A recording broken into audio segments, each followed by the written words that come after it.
Bueno, estamos de regreso, queridos amigos, amigas, muchísimas gracias por estar aquí conectados a su programa que aborda temas difíciles, ¿no? Temas duros que a mucha gente le cuesta procesar también. Por cierto, quería decirles que tengo un acosador que siempre está escribiendo a mis redes sociales, en Instagram, en Twitter, me busca por todos lados. Espero que se quede en las redes sociales, ¿no? Este acosador, porque está ahí como súper insistente de aparecer por otro lado. Bueno, les contaré y pues averigüen por ahí también, tengo un acosador. Bueno, y hablando de estos temas, les decía que pues abordamos temas difíciles, complejos.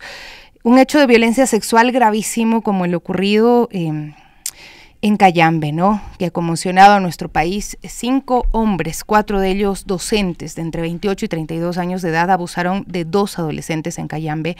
El hecho ocurrió cuando las víctimas se dirigían a sus prácticas el viernes 28 de marzo, ¿no? Las 2 estudiantes de último año de una unidad educativa del cantón Cayambe pues se dirigían a sus prácticas de enfermería cuando fueron abordadas por 4 docentes y un amigo de ellos.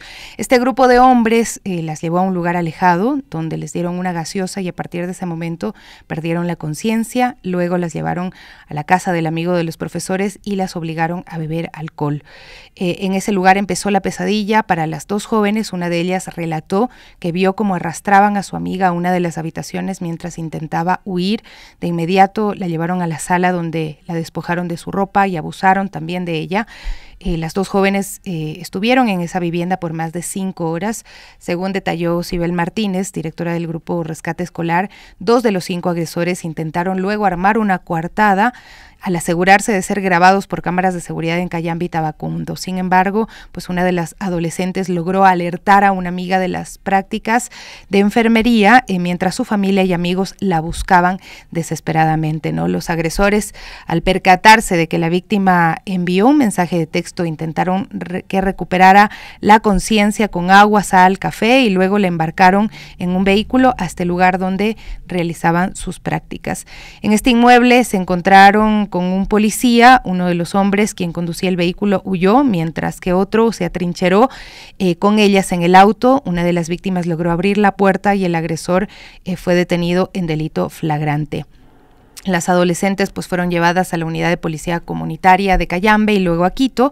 El examen médico legal confirmó la violación, la agresión sexual. No obstante, en la audiencia de flagrancia donde se presentaron 4 de los sospechosos y durante la instrucción fiscal se vinculó al propietario de la casa. Durante el proceso se dictó boleta de auxilio, orden de alejamiento a favor de las adolescentes y también pues se ordenó notificar a las autoridades educativas y de la institución. No obstante, en la audiencia de flagrancia pues pasó esto, ¿no? Martínez detalló que los docentes renunciaron al día siguiente de este atroz hecho, pero seguían presentándose en el plantel, incluso se burlaban de las víctimas. Uno de los procesados tenía medidas sustitutivas a la prisión preventiva, pero incumplió con la presentación en la fiscalía, mientras que otro no respetó la medida tampoco de alejamiento.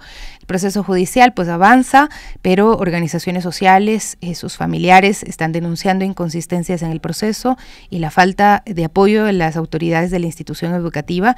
El 16 de abril, pues un grupo de personas realizaron un plantón en los exteriores de este plantel para exigir justicia y crear conciencia también, ¿no? La ministra de Educación, Alegría Crespo, a través de un mensaje en su cuenta de X, aseguró: nos duele, nos conmueve, nos indigna cada acto de violencia que involucra a nuestras niñas, niños y adolescentes y hiere profundamente a toda la comunidad educativa. Crespo indicó que el presunto suceso pues ocurrió fuera de la institución educativa en la ciudad de Cayambe y aclaró que se tuvo conocimiento del caso y se activaron debidamente las rutas y protocolos establecidos. Bueno, esto es lo dicho. Lo denunciado es diferente, que realmente no hubo esa respuesta oportuna y el apoyo, y más bien incluso pues hubo una cierta protección a los agresores, a esta manada, ¿no? Priorizando la protección, dice la ministra, de las víctimas, garantizando la atención inmediata. Y dijo que se ha instruido a la Coordinación Zonal 2 del Ministerio de Educación que actúe en coordinación y facilite una investigación rigurosa, sin dilaciones y con enfoque también en derechos. Queríamos conversar sobre el tema con María Fernanda Andrade, no sé si se conectó. Bueno, para saber cómo afecta pues este tema, ¿no? Realmente hay que abordarlo con mucha seriedad, pero también haciendo una discusión dura, compleja, que interpele a la sociedad ecuatoriana, que nos hable sobre las manadas y la cultura de violación como una violencia estructural desde Ecuador y que ocurre también en otros lugares del mundo. Esta violencia sexual en grupo, conocida comúnmente como violación en manada, no es un fenómeno aislado ni fortuito, lastimosamente. Es una de las expresiones más brutales y colectivas de una cultura de violación profundamente arraigada en nuestras sociedades, que normaliza, minimiza o incluso justifica la agresión sexual contra mujeres, niñas y personas también disidentes del género, ¿no? Desde Ecuador hasta España, India y México, las manadas son la consecuencia lógica de estructuras patriarcales que no solo permiten la violencia, sino que sobre todo la reproducen, ¿no? En Ecuador, casos recientes como el de una joven abusada también por un grupo de hombres en un bar de Quito, en el 2019 generó indignación pública, pero evidencia un patrón repetitivo, ¿no? Hombres actuando en grupo, grabando el abuso, mostrando luego total impunidad, y este patrón no es casual, es la representación de una masculinidad hegemónica que afirma y se reafirma en el dominio, en la complicidad y en la deshumanización de los cuerpos femeninos, ¿no? Las manadas no actúan desde el deseo sexual siquiera, sino desde la necesidad de ejercer poder. Ni siquiera es el deseo sexual, es la necesidad de dominación, de ejercer poder, de dañar a las mujeres, a las personas o cuerpos feminizados, ¿no? La víctima no es vista como tal, como persona, sino como un trofeo compartido, una forma de validación entre pares masculinos, que luego se ríen, van y se acercan a las víctimas y se ríen porque el sistema los está protegiendo. También tenemos este caso durísimo de España, 2016, La Manada, donde 5 hombres violaron a una joven durante las fiestas de San Fermín y compartieron el acto en redes sociales, ¿no? Esto desató un movimiento feminista masivo que puso en jaque también al sistema judicial y logró algunos cambios legales. Sin embargo, pues otros casos en América Latina y Asia muestran cómo la impunidad sigue siendo una regla. En India, la violación y asesinato también de Jyoti Singh en 2012 también fue perpetrada en grupo. En México, múltiples denuncias han salido a la luz con patrones similares, muchas veces vinculados también a redes de poder político, económico, criminal también en México, y ocurre también hoy en nuestro país con todas estas características, y también se suma este ámbito ya desde la criminalidad, donde los cuerpos de las mujeres son vistos como trofeos. Este término manada ha sido resignificado por los movimientos feministas como un símbolo de denuncia, ya no solamente describe a los agresores, sino que nos invita a pensar también en el sistema entero que los respalda. No basta con castigar a los culpables, sino desmontamos la complicidad social, institucional y cultural que permite que estos hechos, pues lastimosamente, se repitan. Combatir estas violaciones en grupo implica transformar la idea de masculinidad, garantizar una justicia con enfoque también de género, que las víctimas no sean revictimizadas, que no tengan que repetir 1000 veces las agresiones que sufrieron, o que no se enfrenten a la desconfianza de qué hicieron, cómo lo provocaron, pero tal vez fue su culpa. Hay que construir comunidades donde el consentimiento, el respeto, la empatía sean los pilares. Así es que desde el activismo feminista ecuatoriano también hasta las luchas globales se alza también la voz de forma muy clara. No fue abuso, fue violación, y no fue uno, sino fue el sistema, ¿no? Debería esto movernos muchísimo. Luego pensar en qué está pasando con las víctimas, ¿no? Cuando preguntamos cómo afecta la actuación de las manadas en casos de violación a la salud mental de las víctimas, pues generan un trauma profundo. Si nos ponemos en los zapatos de estas jóvenes, un trauma duradero, un sentimiento de indefensión que se intensifica al ser agredidas por varias personas, lo que puede derivar en trastornos como estrés postraumático, depresión, ansiedad. Además, hay un estigma social que lastimosamente todavía lo siguen cargando las víctimas, cuando el estigma debe estar en los agresores, la culpa debe cambiar de bando, como decía pues Giselle Pelicot, también víctima de agresiones brutales propiciadas por su propio esposo. La revictimización institucional también agravan el daño psicológico, eso debe ser considerado sin duda. Luego pensemos en qué papel juega la cultura de la masculinidad en la formación y actuación de las manadas, ¿no? Esta cultura de una masculinidad tóxica promueve la dominación, la agresividad, la deshumanización de las mujeres. En las manadas, pues esta cultura se manifiesta en la validación mutua de conductas violentas y en la percepción de las mujeres como objetos de conquista, reforzando la idea de que la virilidad se demuestra a través del poder y también del control sexual. ¿Cómo se pueden abordar las barreras psicológicas que impiden la empatía hacia las víctimas de violación en casos de manadas? ¿Qué hacemos como sociedad? Es la pregunta que debemos plantearnos. Es fundamental implementar programas de educación emocional, de género, desde edades tempranas, que fomenten la empatía, que nos hablen de respeto, que nos hablen de igualdad. Y necesario también es visibilizar y sensibilizar a la sociedad sobre las consecuencias del abuso sexual y desmontar sobre todo los mitos que culpabilizan a las víctimas. Las víctimas son víctimas, los agresores son ellos. Y desde pues estas experiencias también hay que pensar, ¿no?, en cómo influyen los estereotipos de género en la percepción y también luego el tratamiento de las víctimas en estos casos, ¿no? Porque precisamente los estereotipos perpetúan la idea de que las mujeres son responsables de provocar esta violencia sexual que sufren, ya sea por su vestimenta, el comportamiento, las decisiones, si estaban en A o B lugar.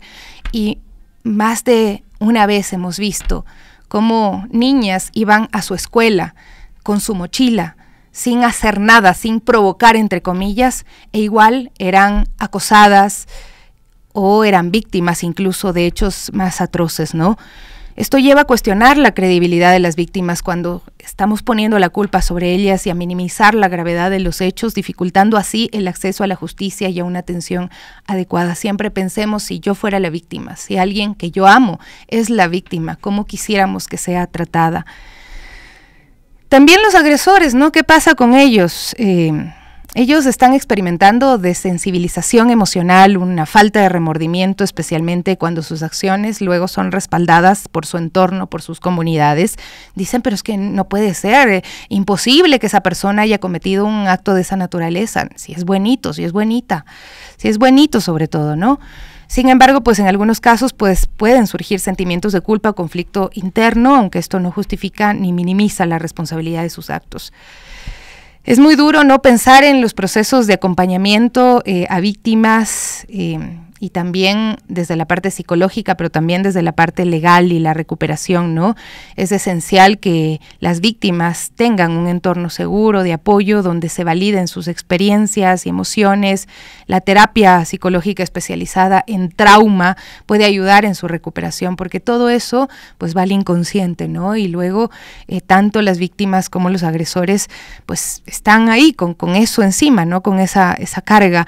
Además, hay que contar con asesoramiento legal y un acompañamiento durante el proceso judicial. Esto puede empoderarlas y reducir también la sensación de aislamiento. Recuerden siempre que acá en Pichincha tienen el número 166, que es de Guarmi Pichincha, donde están abogadas que tienen empatía, que ofrecen ayuda en el momento oportuno para estos casos que son muy graves, ¿no? Pero sobre todo hay que promover esta cultura de empatía y apoyo hacia las víctimas dentro de nuestras comunidades, fomentando la educación en igualdad en género, promoviendo también estas campañas de sensibilización, hablando en nuestros espacios, dialogando, que se escuche, que no se acepten estos conocidos como micromachismos, que de micro no tienen absolutamente nada, porque es crucial denunciar y confrontar estas actitudes y comportamientos que perpetúan la violencia y también la discriminación. Como medios de comunicación, pues tenemos otro tipo de tarea ahí, ¿no? Porque muchas veces desde los medios de comunicación se perpetúan los mitos, estereotipos relacionados a estos casos de violación en grupo o al mismo machismo, ¿no? Tenemos un impacto significativo en la percepción pública de la violencia sexual, ¿no? No podemos informar de forma sensacionalista ni culpabilizar a las víctimas o minimizar la responsabilidad de los agresores, pues esto refuerza estos mitos dañinos y hay que adoptar un enfoque ético, respetuoso, centrado en los derechos y en la dignidad de las víctimas. Yo creo que por ahí va el tema que realmente les planteamos a ustedes, queridos amigos y amigas, el apoyo fuerte, además de frente con las víctimas, hay que estar con ellas. Lastimosamente tenemos un país muy violento y no todos están dispuestos a hablar de frente de estos temas, de estos casos, pero creo que está bien plantearlo, ¿no? Y pues ojalá desde acá, desde este espacio, entendamos la necesidad de que tenemos en este país, sobre todo en estos tiempos, de crear una sociedad más pacífica donde las mujeres podamos tener ese derecho a vivir libres de violencia. Las mujeres, las diversidades sexuales, el caso de Sara Mireley, por ejemplo, en Colombia, también evidencia cómo estos discursos de odio luego llegan a ser actos de odio y terminan con la vida de las personas y luego lastimosamente uno ve las mofas, en este caso porque se trataba de una persona trans, pero lo mismo con las mujeres que enfrentan este tipo de violencias, luego tienen que aguantar el señalamiento con el dedo a ellas como víctimas, cuando al que hay que señalar, a los que hay que señalar, son a los agresores en este caso, en esta manada. 9:40, hacemos una pausa y retornamos enseguida para tratar otros temas. Quédese aquí en Las Warmis. Amigos, estamos de regreso, muchísimas gracias, también ya con la Gaby Cruz aquí en cabina. ¿Cómo estás, Gaby? ¿Qué tal ese feriado? Buen día, mi Sofi, buen día, amigos y amigas de Las Warmis. Pues sí, un feriado largo, realmente nos quedamos acá en Quito, pero hay que decirlo, ¿no? Que también el turismo en la capital y en Pichincha estuvo bastante movido, eso es muy positivo y sin duda qué lindo también tener este tiempo para compartir en familia y visitar a veces estos lugares de nuestra capital que no tenemos el tiempo para hacerlo. Es que la oferta era muy amplia definitivamente y bueno, también para quienes teníamos pendientes el tiempo sirvió, ¿no? Para terminar algunas cositas que estaban ahí pendientes, igual para descansar un poquito, bueno, el feriado sirvió para eso. Lastimosamente, pues amanecemos el día de hoy con la noticia, las campanadas de la Catedral de Notre Dame de París, Francia, también sonaron esta mañana 88 veces para recordar al Papa Francisco, quien falleció este lunes 21 de abril a los 88 años. Y pues más temprano habíamos visto a un grupo de 3 cardenales del Vaticano vestidos de negro que anunciaron la muerte del Papa Francisco con unas sentidas palabras. Así es, dijo uno de los sacerdotes: con profundo dolor debo anunciar la muerte de nuestro Santo Padre Francisco. A las 7:35 de la mañana el obispo regresó a la casa del Padre y bueno, Francisco, como ya lo mencionó Sofi, falleció a sus 88 años de edad tras padecer de pulmonía bilateral. Así es, nos enseñó a vivir fielmente los valores del Evangelio, coraje y amor universal, especialmente a favor de los más pobres y los marginados. Se agregó en el comunicado, la última aparición del pontífice fue el domingo 20 de abril, precisamente ahí estamos viendo las imágenes en la misa del domingo de resurrección, donde hizo un llamado a todos quienes tienen responsabilidad política a no ceder a la lógica del miedo, sino a usar los recursos disponibles para ayudar a los más necesitados, combatir el hambre e impulsar la paz para sembrar el futuro. Y fue la última bendición de Francisco y mencionó que el Señor nos bendiga a todos en el nombre del Padre, del Hijo y del Espíritu Santo. Amén. Eso fue el final. Esto ocurrió el día de ayer durante la misa. Así es, pero escuchemos precisamente, veamos esas imágenes, los cardenales anunciando la muerte de Francisco.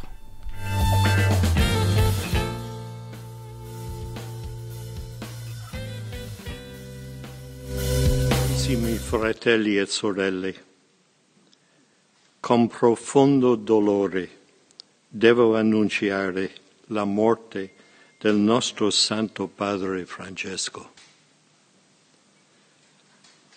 Alle ore 7:35 di questa mattina il Vescovo di Roma Francesco è tornato alla casa del Padre. La sua vita tutta intera è stato dedicato al servizio del Signore e della sua Chiesa. Ci ha insegnato a vivere i valori del Vangelo con fedeltà, coraggio e amore universali, in modo particolare a favore dei più poveri ed emarginati.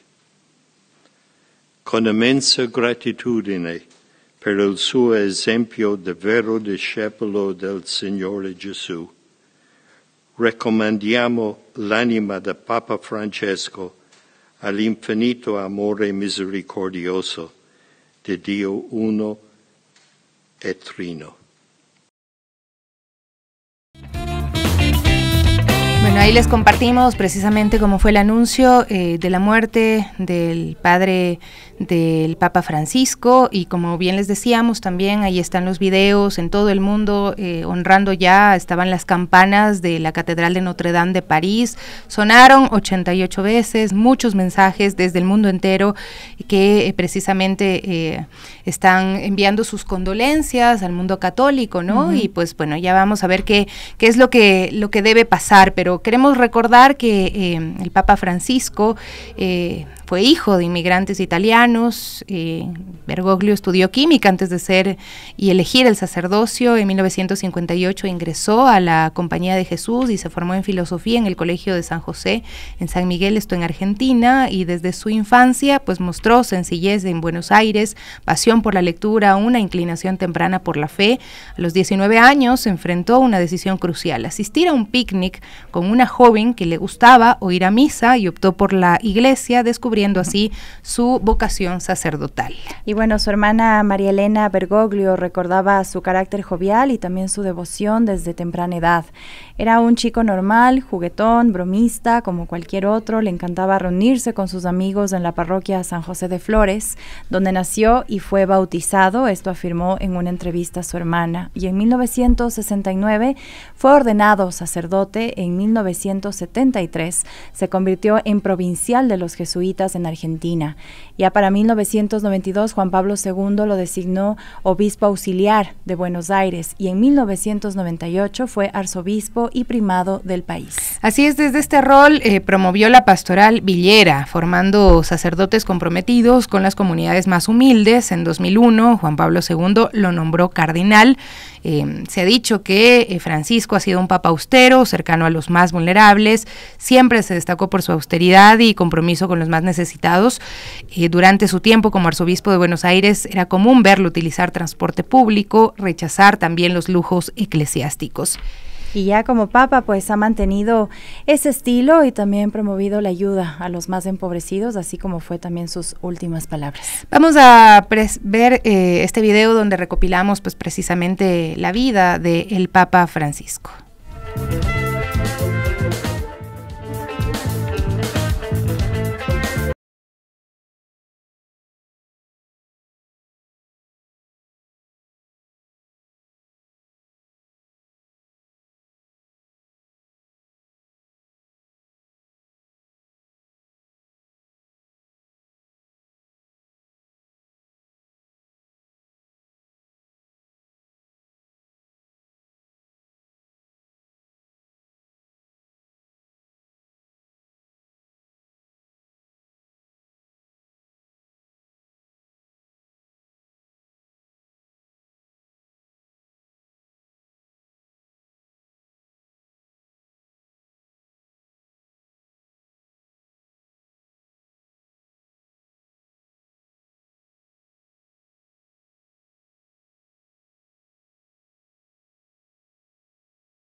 protección de algunos de los acusados fueron constantes. En el ámbito internacional, otro desafío fue el conflicto en Gaza. Francisco reconoció al Estado de Palestina en 2015 y ha apoyado la solución de los dos estados para poner fin al conflicto con Israel.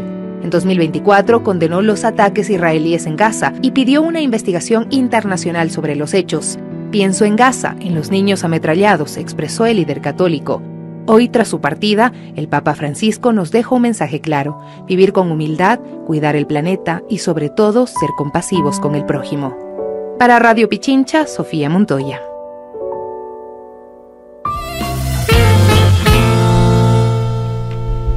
Y bueno, ahí escuchábamos este resumen de la vida del Papa Francisco y bueno, como ya también lo habíamos mencionado, él apareció una última vez el domingo 20 de abril en silla de ruedas en el balcón de la logia central de la Basílica de San Pedro para impartir la tradicional bendición Urbi et Orbi tras la misa del domingo de resurrección. Así es, y en su mensaje pascual el pontífice hizo un llamado urgente al cese al fuego en Gaza. Digamos, dentro de todo, pues pensemos que estas fueron sus últimas palabras, pidiendo, llamando al cese al fuego en Gaza, la liberación también de los rehenes y la asistencia humanitaria a la población afectada. Además, instó a detener la carrera hacia el rearme. Toda Europa ahora mismo está armándose, preparándose para una gran guerra, ¿no? Y el Papa apelaba a la paz y al diálogo entre las naciones, aunque continuaba pues en ese momento recuperándose de su neumonía aparentemente, esa neumonía que lo había mantenido hospitalizado por más de un mes. El Papa decidió estar en este momento significativo de la Semana Santa y estuvo alrededor de 20 minutos en el balcón mientras el maestro de ceremonias, el monseñor Diego Ravelli, leyó el mensaje en su nombre. Él mencionó: me siento cercano al sufrimiento de los cristianos en Palestina e Israel, así como al de todo el pueblo israelí y palestino. Esto escribió el Santo Padre, y al final de la bendición también pronunció con voz débil un breve pero emotivo Feliz Pascua ante miles de fieles congregados en la plaza de San Pedro, y posteriormente recorrió en el papamóvil la plaza, saludando con un leve gesto de manos a los asistentes. Su participación en las celebraciones de Semana Santa fue sin duda limitada debido a su estado de salud. Pero que nos queden esas palabras, ¿no? Quisiera que volviéramos a esperar en que la paz es posible, que desde el Santo Sepulcro, la Iglesia de la Resurrección, donde este año la Pascua será celebrada el mismo día por los católicos y los ortodoxos, se irradie la luz de la paz sobre toda la tierra y sobre el mundo entero. Leyó pues este mensaje escrito por el Papa Francisco. La paz no es posible sin la libertad religiosa o libertad de pensamiento y de palabra, ni respeto a las opiniones ajenas, así como sin un verdadero desarme, señaló el pontífice, ¿no? La luz de la Pascua nos invita a derribar las barreras que crean división y están cargadas de consecuencias políticas y económicas, nos invita a hacernos cargo los unos de los otros, a acrecentar la solidaridad recíproca, a esforzarnos por favorecer el desarrollo integral de cada persona humana. Esto pues son las últimas palabras, las últimas enseñanzas de el Papa Francisco, más allá de que pues es líder de una iglesia, de una corriente religiosa, y hay quienes pues no pliegan a ninguna creencia religiosa. Es un personaje importante en el mundo y con mucha influencia, y ojalá este mensaje pues permita que haya algo de conciencia, ¿no? A mí sí me llamó de todos modos la atención que el vicepresidente de Estados Unidos pues lo visitó durante estos días también, y lo tuvo que recibir, me imagino que entre todos esos protocolos, pero previamente había criticado muchísimo la política y los discursos violentos, por ejemplo, de Donald Trump, ¿no? Pero así también son los protocolos, tiene que recibir a los mandatarios que van, a pesar de que estos mandatarios estén haciendo desastres en sus países y en el mundo entero. Y bueno, ahora también tenemos que preguntarnos qué sucede después, si la Iglesia Católica tendrá que despedirse de su líder y elegir uno nuevo, y los pasos a seguir están estipulados en la Constitución Apostólica, Universi Dominici Gregis, donde se establecen los ritos funerarios y el proceso de elección de este nuevo Papa, y a pesar de que los procedimientos de la ceremonia funeraria y la elección del nuevo pontífice son casi iguales, Francisco introdujo algunos cambios para que estos ritos funerarios se simplificaran abran y se centren más en expresar la fe en la Iglesia, en el cuerpo resucitado de Cristo. Se menciona, pues, el rito renovado busca enfatizar aún más que el funeral del romano pontífice es el de un pastor y discípulo de Cristo y no el de una persona poderosa de este mundo.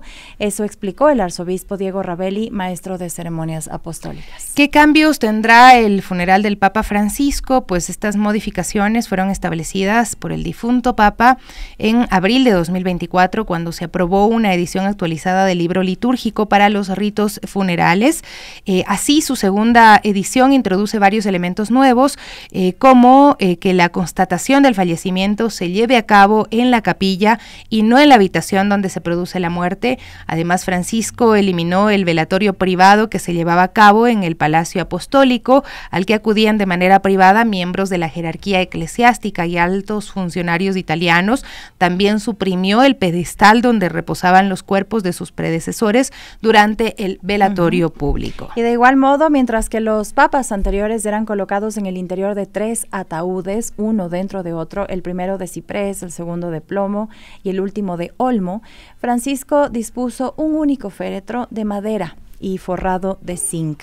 Se espera que la misa funeral se siga celebrando en la plaza de San Pedro, pero a diferencia de muchos predecesores, Francisco pidió ser enterrado en la Basílica de Santa María la Mayor de Roma para estar cerca de su imagen favorita de la Virgen. Y la fecha para la exhibición pública del féretro del Santo Padre la deciden el camarlengo y 3 asistentes, mientras que la fecha del funeral y el entierro la establecen los cardenales. Y por otra parte, se asegura que el anillo del pescador del Papa y su sello de plomo se rompan para que nadie más pueda usarlos. Asimismo, el camarlengo cierra y sella la residencia personal del pontífice. Anteriormente, esta se encontraba en los apartamentos del Palacio Apostólico, pero Francisco residía en una pequeña suite en la casa de huéspedes del Vaticano, conocida como Santa Marta, ¿no?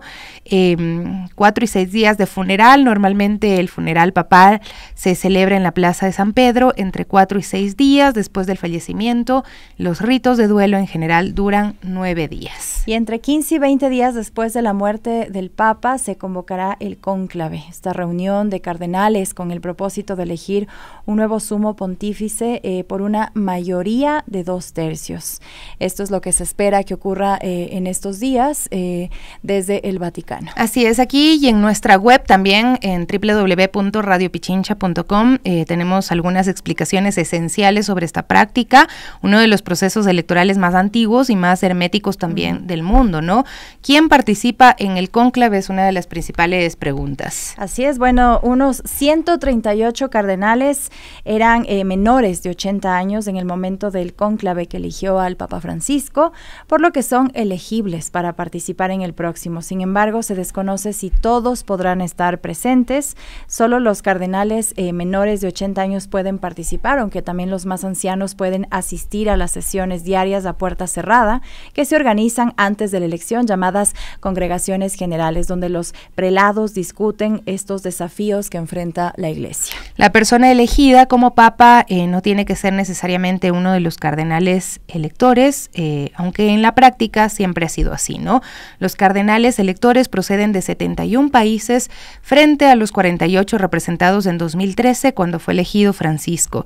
Los italianos constituyen el bloque nacional más grande con 17 cardenales seguidos por 10 de Estados Unidos y 7 de Brasil. En total hay 54 cardenales electorales de Europa, 24 de Asia, 18 de África, 18 de América del Sur, 16 de América del Norte, 4 de América Central y 4 de Oceanía. Y bueno, ¿dónde tiene lugar el cónclave? Pues los cardenales realizan la elección en la Capilla Sixtina, bajo los frescos del Juicio Final y otras escenas bíblicas de Miguel Ángel, incluido también el famoso panel de la creación en el que los dedos de Dios y Adán se tocan, ¿no? La mayoría de los cardenales participantes duerme en un hotel dentro del Vaticano, detrás de la Basílica de San Pedro.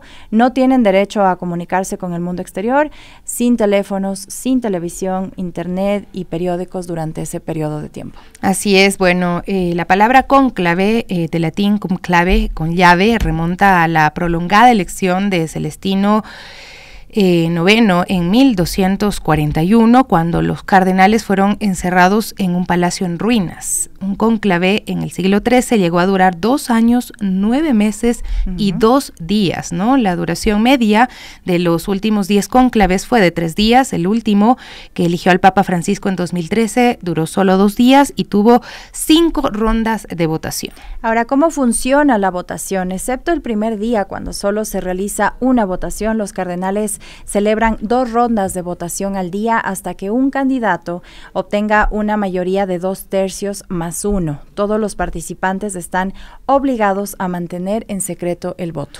Luego, pensar en qué significa el humo, ¿no? Los cardenales votan en papeletas con la inscripción latina, elijo in sumum pontifice, elijo como sumo pontífice.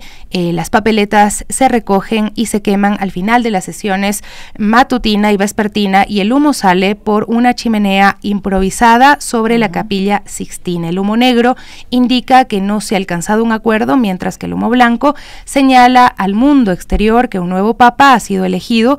Las campanas de la Basílica de San Pedro también repicarán, confirmando la elección. Se espera ver humo alrededor del mediodía y a las 19 horas cada día de votación, aunque podrían aparecer antes si el nuevo pontífice es elegido en la primera ronda de algunas sesiones. Y bueno, ¿cómo se anuncia también al nuevo papa? Tras la elección, el cardenal de alto rango aparece en el balcón de la Basílica de San Pedro y anuncia en latín Annuncio vobis Gaudium Magnum, que es Habebus Papam. Anuncia una gran alegría, tenemos papa. Identifica al nuevo papa con su nombre de pila, traducido al latín, y anuncia también el nombre pontificio elegido por el nuevo líder de la Iglesia. Y bueno, los nombres más elegidos han sido Juan 23 veces, Gregorio 16, Benedicto 16, Clemente 14, Inocencio 13, León 13 y Pío 12. El Papa Francisco fue el primero en elegir ese nombre en honor a San Francisco de Asís. Después del anuncio, el nuevo papa se asoma al balcón para pronunciar su primer discurso público y la bendición a la ciudad y al mundo ante la multitud reunida en la plaza del San Pedro. Para cerrar este bloque, pues queremos precisamente revisar y recordar cómo fue ese momento en 2013, cuando el Papa Francisco pues fue designado el sumo pontífice, el líder de la Iglesia Católica. Por favor, Estevitan.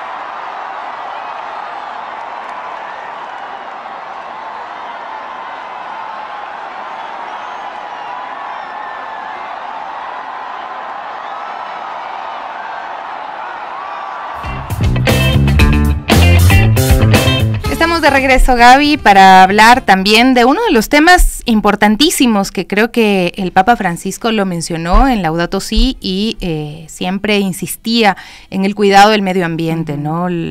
Estaba hablando también de la crisis climática pues de cómo estos modelos también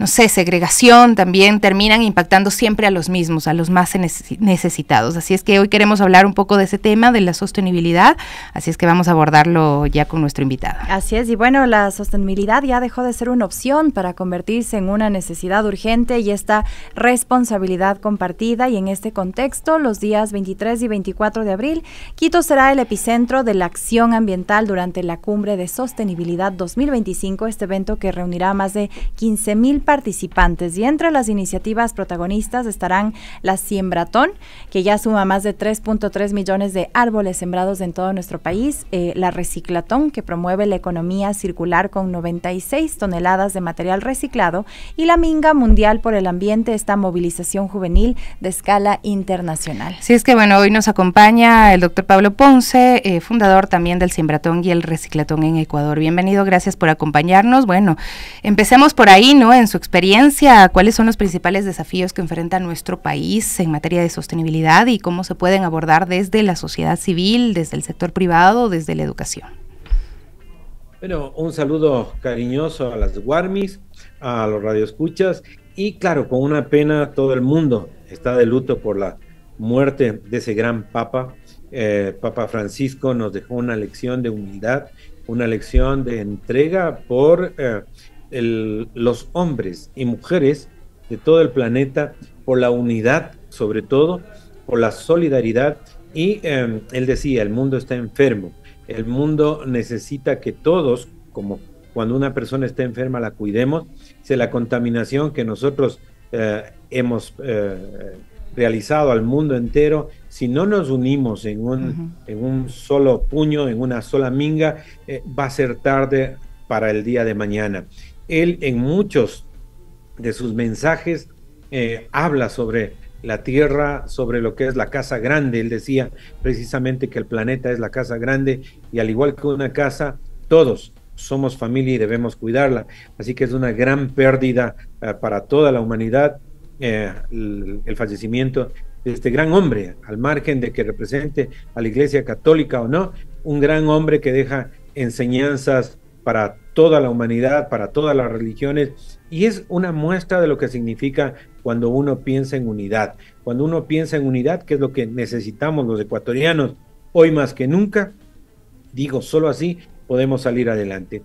Y ya enfocándonos en el tema, el decirles que, como bien señalabas tú, el no tener en cuenta la sostenibilidad es un error.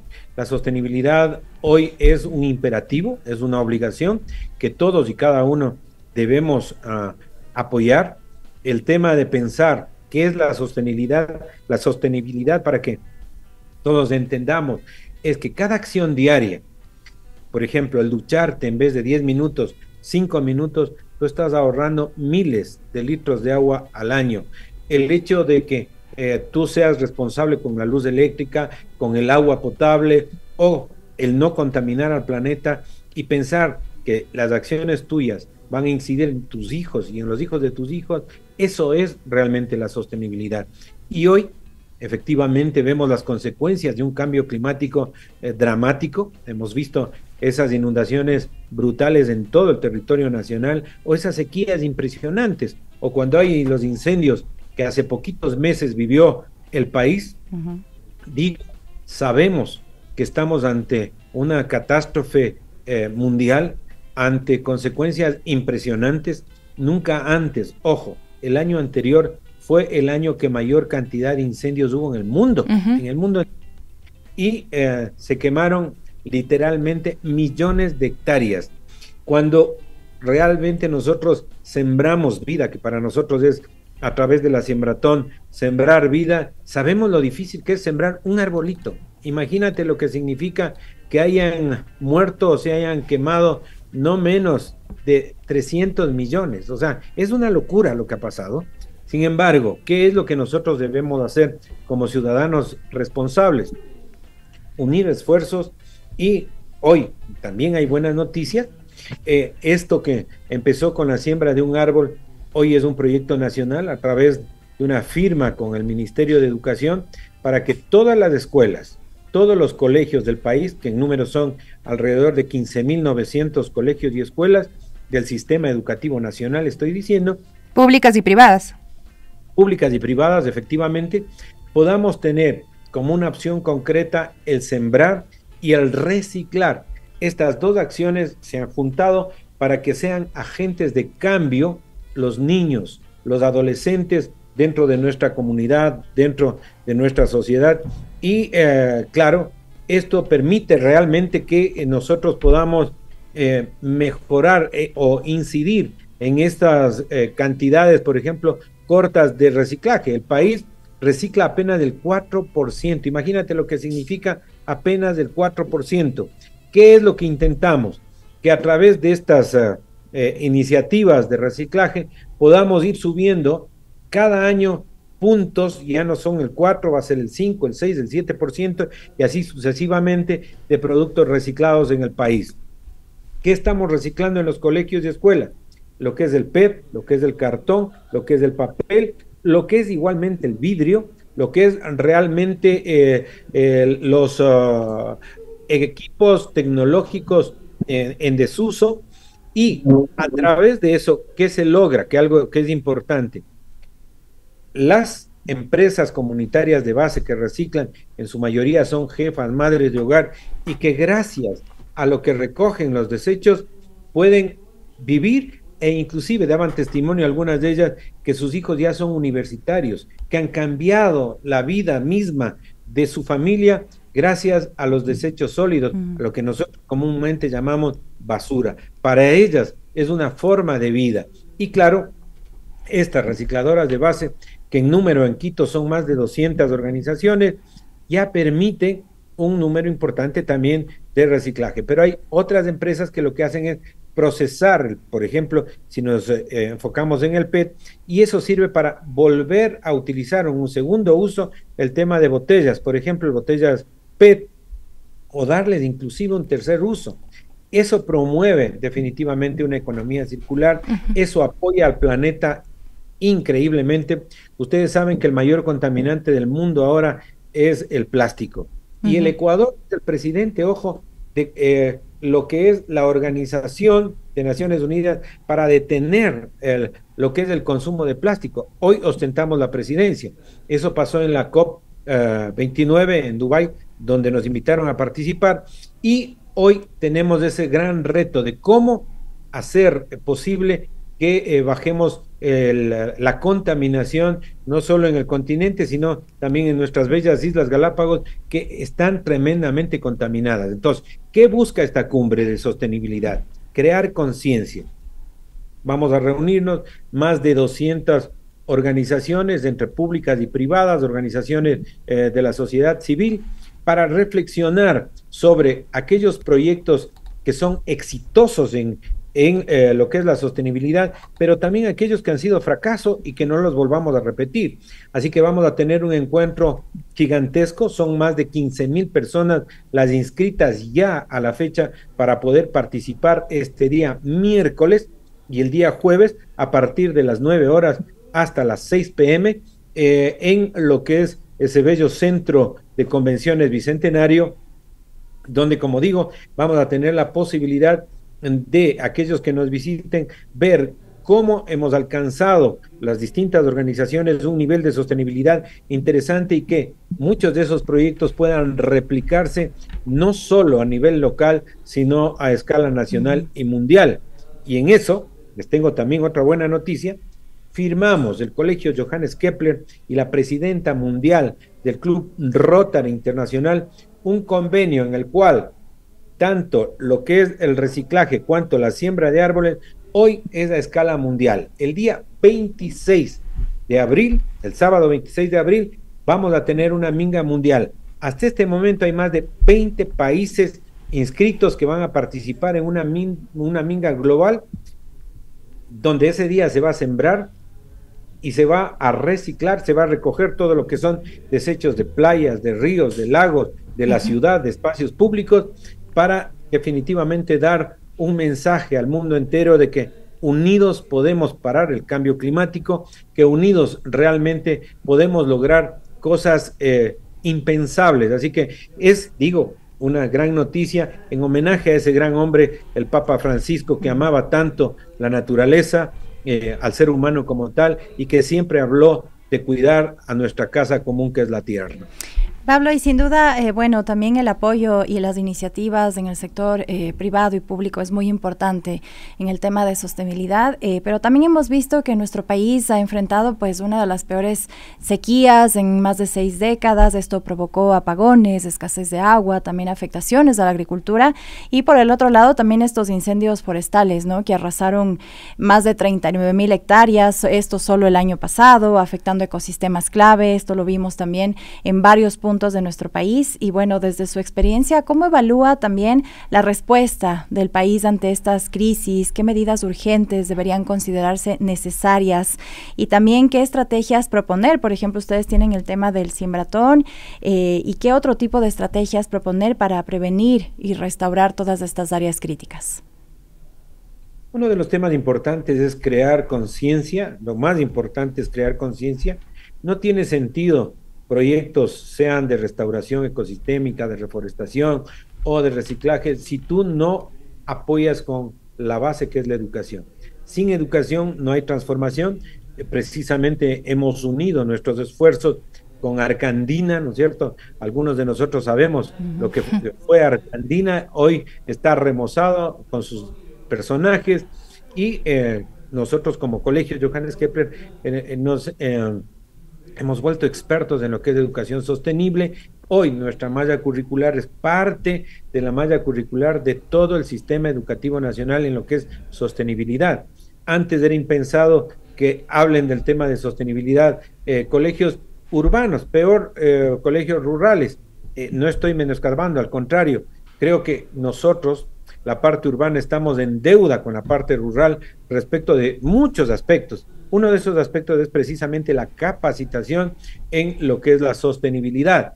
Y como tú me preguntabas cómo hacerlo, con eso, con educación, con capacitación, los niños y los jóvenes cuando aprenden la importancia que tiene el respeto al ambiente, cuando los niños y los jóvenes aprenden a cuidar, uno realmente protege, y cuando protege, ama, y cuando amas no haces daño verdaderamente. Entonces, pero yo creo que es fundamental y el único cambio posible se va a dar cuando nos tengamos que hacer cargo de nuestra propia basura. Porque aquí también, pues, aun cuando reciclemos y demás, seguimos contaminando y no hay política pública para frenar esa inundación de plástico que tenemos, que bien usted lo dice, plástico de un solo uso, por más que las empresas, pues, ahora estén recogiendo de botella en botella, que algunas, pues, de alguna forma han tenido hasta que pedir disculpas públicas al mundo entero, porque han sido las mayores contaminantes con estos plásticos, con estas botellas, ¿no?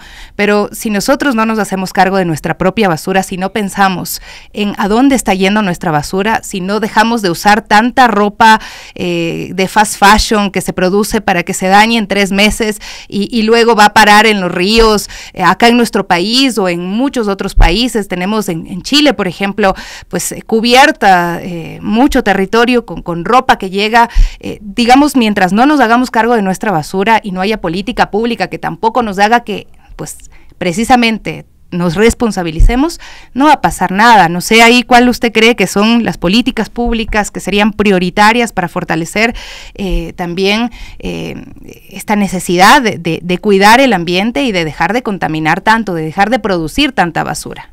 Que Quito es campeón también en producción de basura.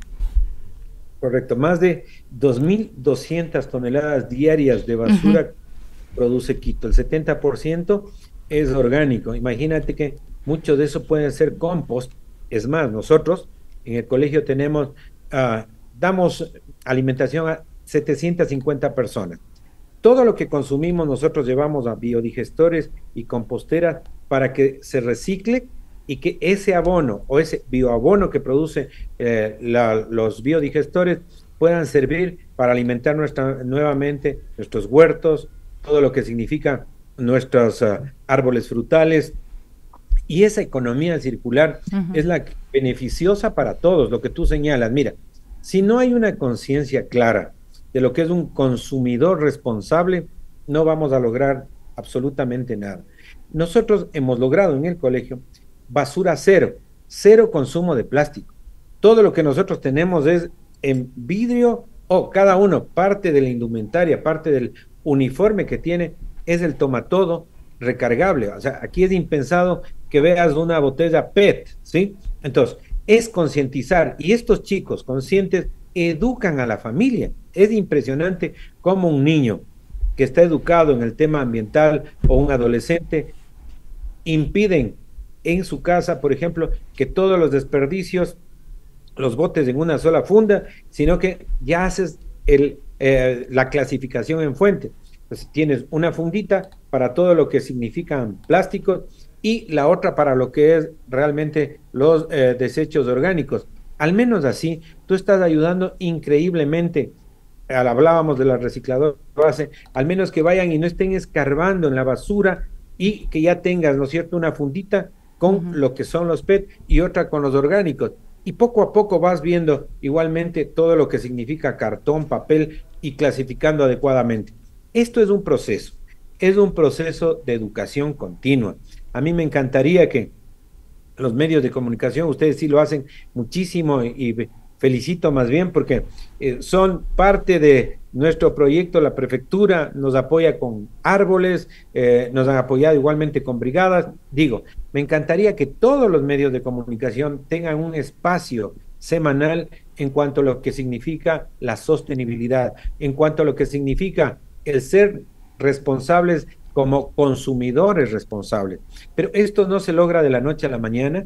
Lo que sí es importante es entender que los mejores agentes de cambio son los niños y los adolescentes. Créanme que ahí está donde debemos hacer fuerza.